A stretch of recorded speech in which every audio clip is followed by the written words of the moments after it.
used to have such itchy skin. I even had fleas. Then my best friend put me on VONDIS holistic pet nutrition and VONDIS natural remedies. Their khaki boss took care of the fleas, while their buchu scrub and rooibos remedy soothed the itchiness. My wholesome scientific diet, prepared with love by VONDIS, has also done wonders for my skin. Thanks, VONDIS. Oh, wuff you. I joined the VONDIS family. You can too. Visit VONDIS.coza or like them on Facebook.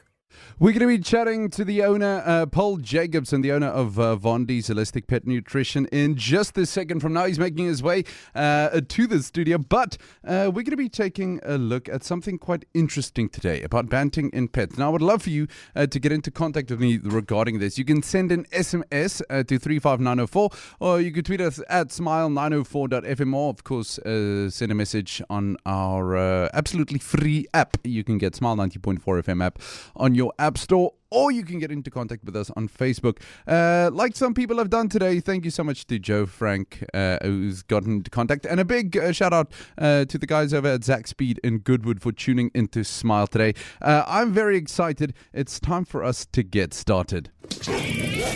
Smile Pet Pals.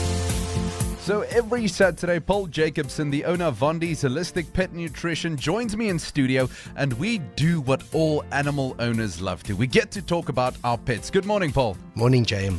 Now, recently, we've seen that Banting diets have been getting ridiculously popular all around the world. And you've previously mentioned something quite interesting, that this may not be that far off for our own pets. Well, exactly. You know, love him or hate him, Professor Tim Noakes has made a huge impact on nutrition worldwide. I mean, we're talking about millions and millions of people. Now, the reality is that if you look at Banting, they're supporting a low refined carb, a high fat diet, and medium protein. That is absolutely perfect for our omnivorous dogs. Now, the reason I'm harping on about Banting diets, it appears, JM, that people have forgotten how to do the basics of preparing a home diet. Also, those that are following paleo diets or Atkins, wonderful diets. And you know what they have in common? When you look at all of that, they've got rid of those refined carbs.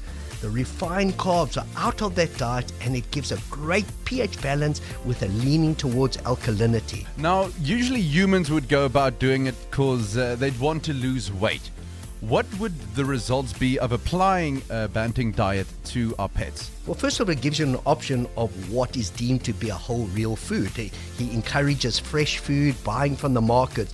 So already the directive there is to apply your mind, go do the correct shopping, produce a lovely diet, and the outcome again would be a low acidity diet, a diet that's rich with vegetables. In fact, last year, a veterinary university in California came out with the study, a landmark study that concluded that what applies to humans in terms of nutritional standards must apply as well to our dogs and cats. And certainly, if you follow a Banting diet, those principles would apply. Now, Paul, if we were to take our pet from a normal dry food diet and move them over to a Banting diet, what changes would we see in our furry friends? Jeez, you get to see that sparkle that our dogs deserve, especially your terrier breeds, an alertness, a zest for life. You see immediately and within days or weeks, a furry coat, a beautiful, sparkling, shiny coat.